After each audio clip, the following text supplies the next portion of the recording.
Hi, welcome. Karis to you.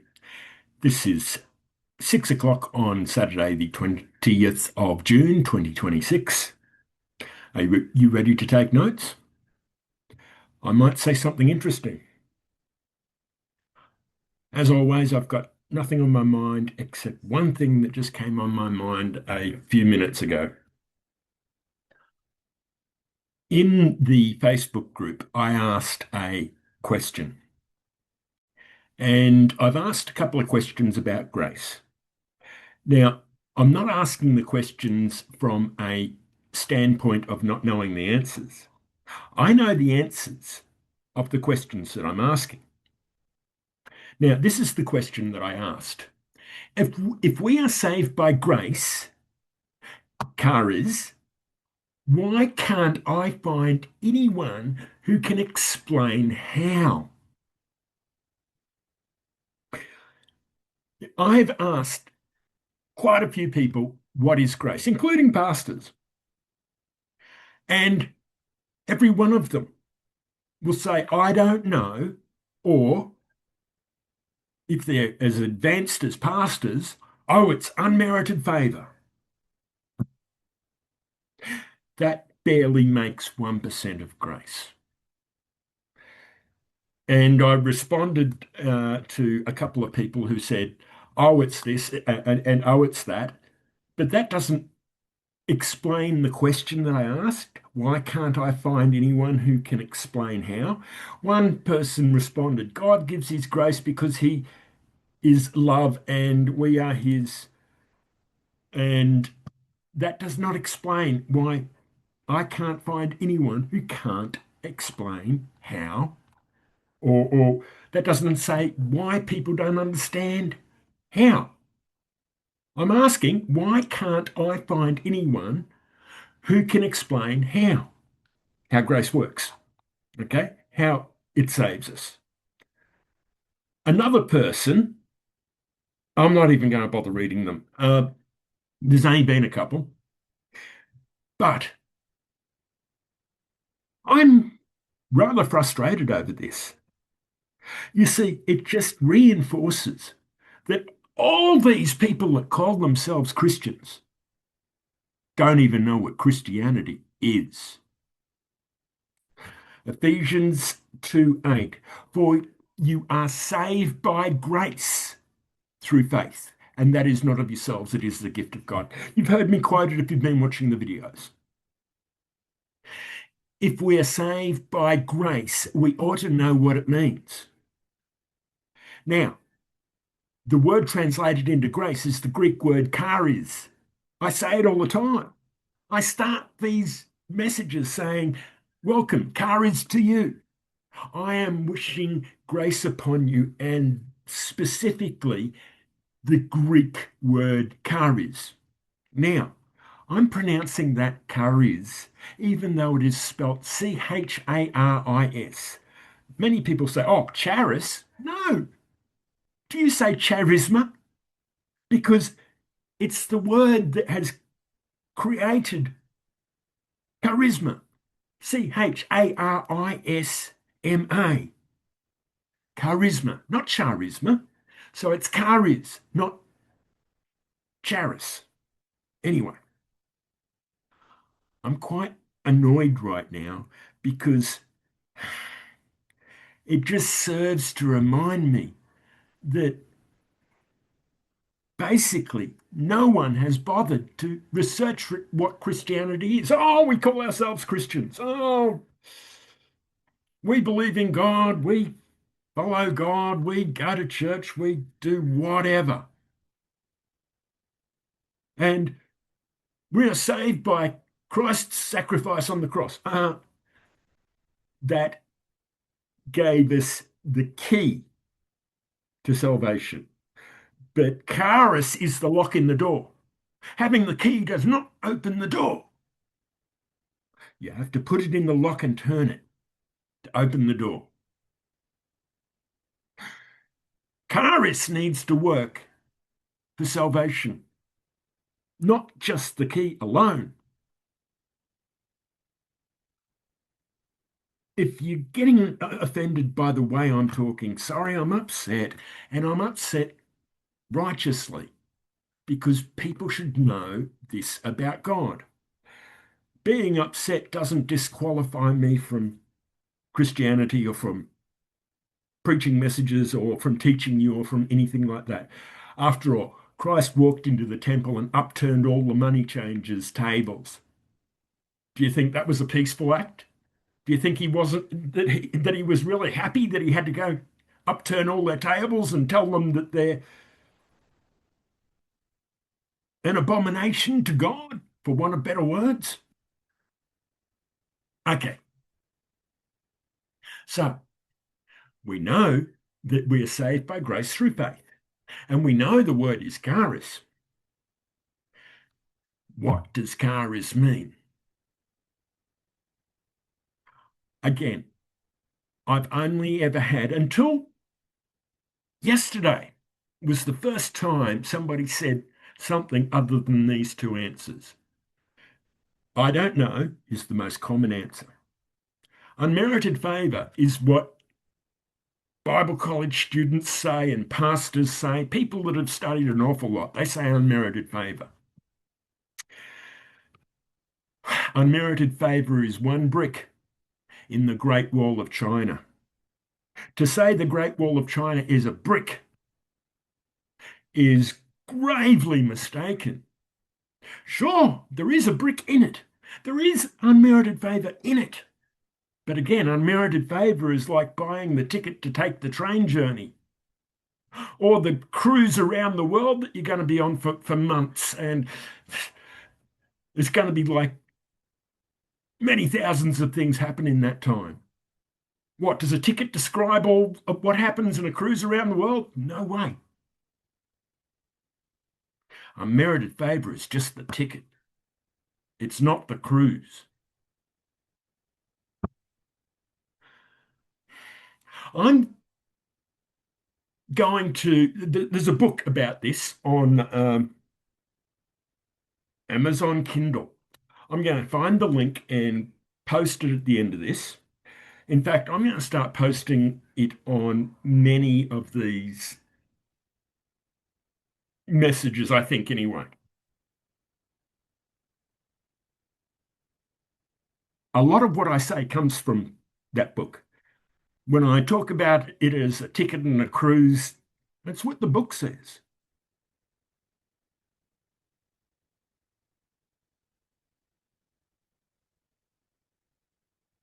Why is it that no one understands what Christianity is, yet they call themselves Christians? Let me requote what I have many times before. I'll start with Dr. Strong, Strong's Concordance. He says that it is graciousness, and then he says it's figurative or literal or whatever, and starts talking about, the basis of it of the word. But then he explains it by saying it is especially, so that means especially, listen to what's coming after this, because this is the important bit, okay? The divine influence upon the heart and its reflection in the life. And then you'll see a semicolon, which means also, and it says, including graciousness or gracefulness. I don't recall. But again, to include graciousness or gracefulness to describe the word grace is irrelevant.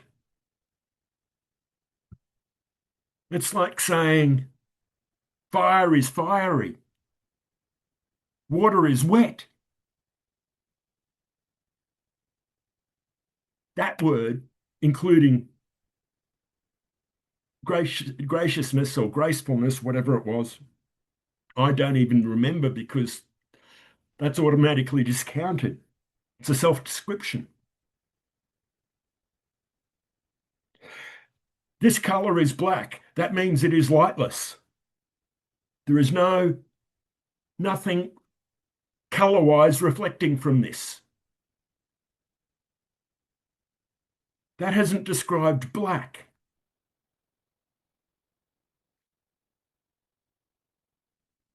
I am so upset that this message is unlike my normal messages. I normally just rattle on. However, think of Strong firstly, Strong's Concordance and what he said, especially the divine influence upon the heart. That's not unmerited favour, and its reflection in the life. That's not unmerited favour. God influencing your heart is not a ticket out of jail. No, that is God changing you through the heart and its reflection in life, so much so that your life reflects that change. That change is seen in how you live your life. This is a massive thing. And that's only Strong's.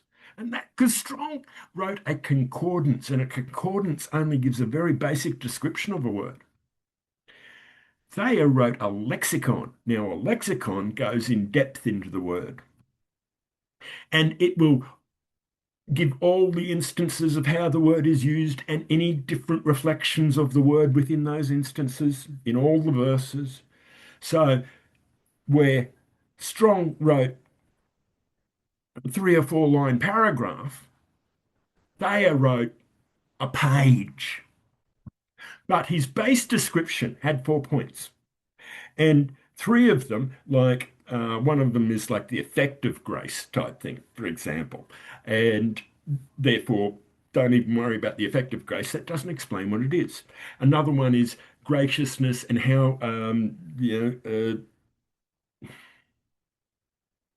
appeal and things like that. So that doesn't really explain the grace of God, and especially in this particular verse, Ephesians 2:8. For by grace you are saved. You're not saved by beauty. His second part of the description, and this is where it fits Ephesians 2:8. He said, the merciful kindness by which God, exerting his holy influence upon souls, turns them to Christ, keeps, strengthens, increases them in Christian faith, knowledge, affection, and kindles them to the exercise of the Christian virtues. How about we go backwards? Exercise them, exercises them to the exercise of the Christian virtues. Okay, that basically means that what comes out of the action of grace, oh, it's an action. We'll go back to the earlier part, but we'll get there. The action of grace produces Christian virtue. What can we see as Christian virtue? Well, the fruits of the Spirit, for example. It's not the only ones, but which are love, joy, peace, patience, kindness, goodness, faithfulness, gentleness, self-control. The Christian virtues also have things like mercy, for example, isn't in the fruits of the Spirit. But that's certainly a Christian virtue. So, the fruits of the Spirit and those other virtues. That's what's produced by grace. But I won't go backwards, I'll go forwards. The merciful kindness. Okay, merciful kindness, unmerited favor. Oh, okay, that's the action that kicks it off. Unmerited favor. Right, sure. Go on now. We're not talking about that now because it goes on from there. It doesn't stop there. By which God? Okay, God's doing something. By which God? Not by whichever God, but by the power of God. Um, exerting his holy influence. Exerting is to force something, to make something happen with strength, not ultimate force, as in enough to break it or the like. Not all force that can be made, but if you exert something, I'm, in a sense, exerting what I'm saying. I am doing it in a forceful way because this has really got my juices flowing. exerting his holy influence. So he is making something happen through his influence, and it's his holy influence. So exerting his holy influence turns them to Christ. So what's he doing? He is turning a person from sin to godliness to be Christ-like. Grace is God changing you into a Christ-like person. It is not merely unmerited favor, and I'll get on to unmerited favor in a while too. I'll come back to that if I remember. Making you Christ-like. And to remember where I am, I'm going to have to start it again. But the merciful kindness by which God, exerting his holy influence upon souls, turns them to Christ, keeps, strengthens, increases them in Christian faith, knowledge, affection. Okay. He will keep you in himself, keep you in a Christian life, strengthen you in your Christian walk, make you more Christian, make you a stronger Christian, make you a more faithful Christian, increases them in. Now, he's going to increase these things that are about to come in your life. In faith, okay, that's not believing for something to happen, faith. That's believing in God, trusting God, loving God, having the faith of Christianity rather than the faith of Buddhism or the faith of whatever, Hindus or whatever. They are different faiths. Okay, so the Christian faith, as in he's increasing you in Christianity, knowledge. You are learning more about God through grace. He's using it to teach you. Through that influence of changing you, making you more Christ-like, you're gaining knowledge of Him, gaining knowledge of His ways. And it's a direct relationship gain of knowledge, not necessarily reading the Word, Logos, Rhema, etc. Oh, yes, it is Rhema, a direct word to you. And then the next word is affection. So we're also increased in affection. What? Loving each other, falling in love with each other, marrying each other? No, it's not that kind of affection. It's an affection for God, an affection for our fellow man. Love the Lord your God with all your heart and all your soul and all your strength, and love your neighbor as yourself. That kind of affection. It's far more than unmerited favor. There is so much in it that, well, a book was written on it. It's not a small book either. It's not so massive that it can't be read in a couple of days. It can be read in a couple of days. There's probably about 12 hours for the average person to read. 10 or 12 hours, maybe. So one long day or a couple of short days. It's 182, 84, I think, I don't know, pages of regular book size. Around about 110 A4, if it was A4. Read it. I'm going to put it on. I'm going to put it on the end of this. Okay. So, and kindles them to the exercise of the Christian virtues. Kindles. That is to put on fire. You become on fire about the Christian virtues. The Christian virtues are burning within you. To kindle a fire is to add more, not necessarily heavy wood on it, but kindling is really light, burnable stuff. So what happens when you kindle a fire? That fire will just go massive explosion in power in a sense.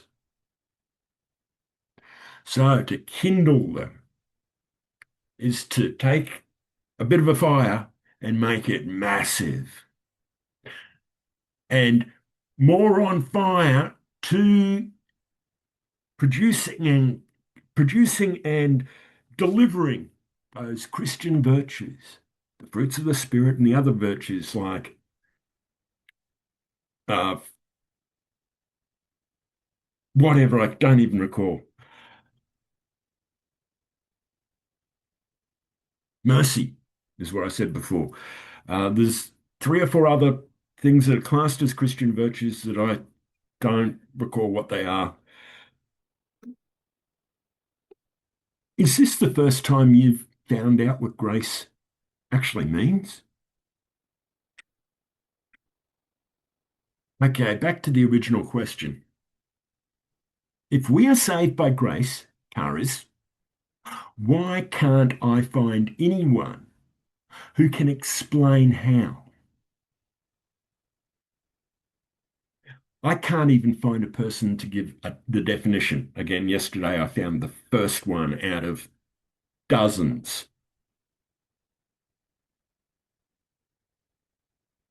And many of those pastors who had an idea beyond unmerited favour. And he was mostly right. I'd say that particular person got 80% of it right. However, that person is also a legalist. Oh, you must abide by the law. I must talk about the law constantly. Pretty much the only thing I want to talk about is the law because the law rules my life. Because I'm just throwing this in here, in the imagination of what's really going on in his subconscious, not his what he says. Because the law rules my life. Because the law is the most important thing in my life. So important that it's more important than God. All I talk about is the law. I don't talk about God. I might include God into my talks about the law all the time. I've seen half a dozen of these messages, and 90% of the message is law. 9% of the message is God, and 1% of the message is grace. How important it is to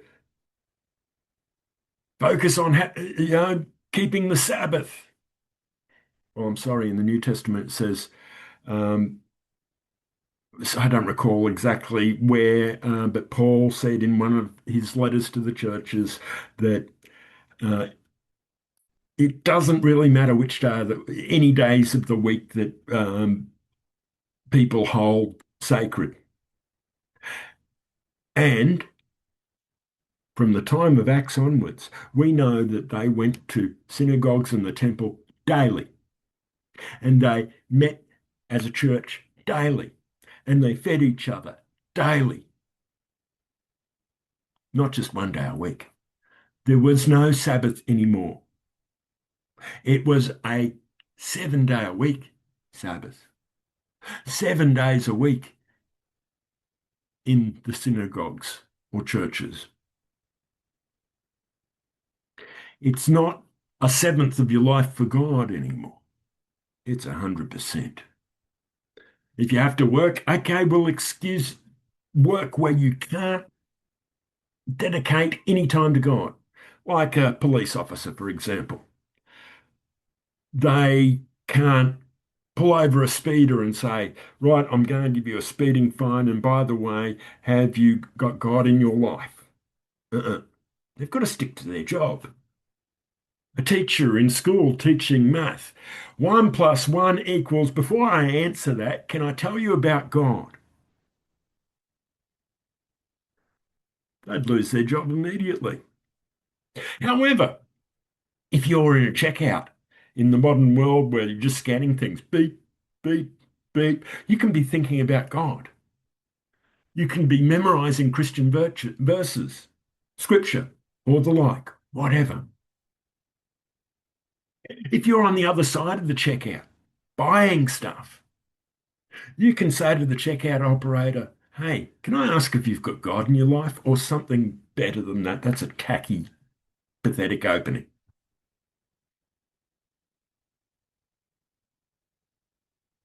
Because if you knew grace, if you knew charis, you would do that. You would just want to share God with everyone. Why don't people just want to share God with everyone?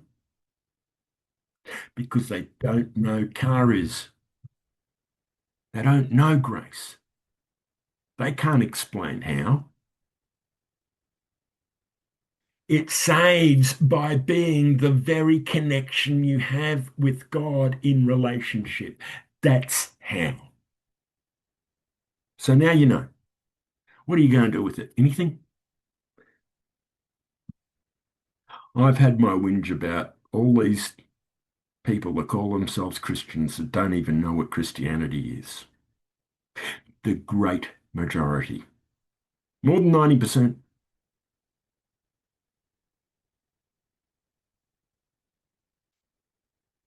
including pastors.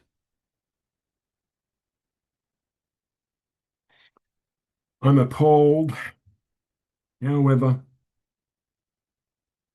please choose to learn, choose to have a good relationship with God, and keep watching these to discover the keys of how. There's some earlier messages on charis epignosis, for example. Watch those. There's three messages in a row on that. Go back, find that, watch them. Okay, bless you. Govern well. Car is to you.